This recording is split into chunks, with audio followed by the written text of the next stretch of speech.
최근 들어서 왜 더 소재가 중요한가에 대해서 다시 한번 말씀을 드리고자 합니다.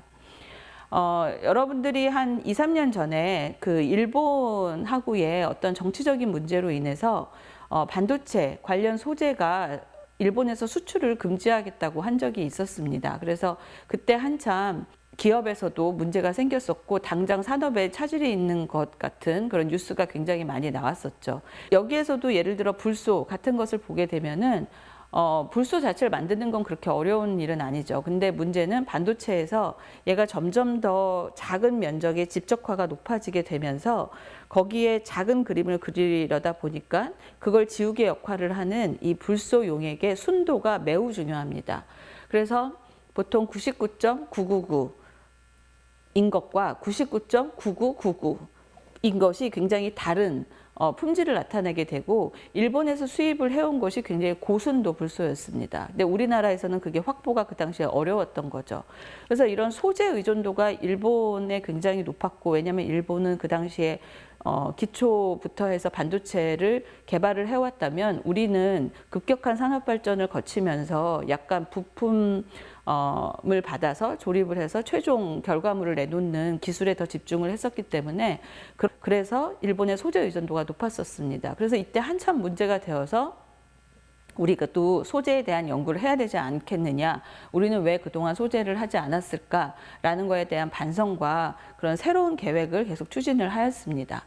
이 소재는 우리는 이제 원천 기술이라고 얘기를 할 수가 있고, 조금 더 과장해서 얘기한다면 옛날에 70년대에 오일 쇼크라는 것이 있었죠. 그래서 산유국들이 기름을 가지고 권력을 행사할 때가 있었습니다. 그때는 지금도 그렇지만 원유가 굉장히 중요한 에너지 자원이었기 때문에 그런데 앞으로는 소재가 예전에 그 원유와 같은 역할을 할 수도 있다라는 거죠. 소재 또는 부품이. 그래서 일본이 아까 우리에게 몇 년 전에 그렇게 힘든 시간을 주었던 것처럼 정치적인 어떤 이유로 소재를 가지고 정치화하게 된다면 그런 위험이 있을 수가 있습니다. 그래서 이 원천 기술을 확보를 하는 것이 굉장히 중요합니다. 근데 이 소재를 개발하는 것이 만만치가 않습니다. 굉장히 어렵습니다.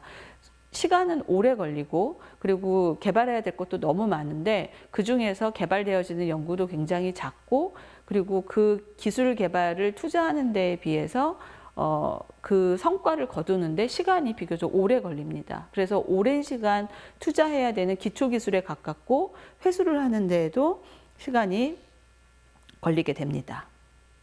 그래서 이 소재는 그렇지만 비싸도 사용할 수 있는, 제품이 좋다면, 성능이 좋다면 비싸도 사용을 해야 되는 그런 부분이 있습니다. 그래서 고부가가치 산업이기 때문에 소재를 확보하게 된다면은 그걸 이용을 해서 훨씬 더 고부가가치 산업의 산업 구조를 형성을 할 수 있을 거라고 생각을 합니다. 그리고 아까 말씀드린 것처럼 부품별로 다 성능이 다르기 때문에 이 대기업 중심의 산업 구조가 아닌 중소기업이나 중견기업을 가지고 상생할 수 있는 그런 산업 구조를 만들어내는데도 이 소재 산업의 중요성이 굉장히 크다고 말씀을 드릴 수 있습니다.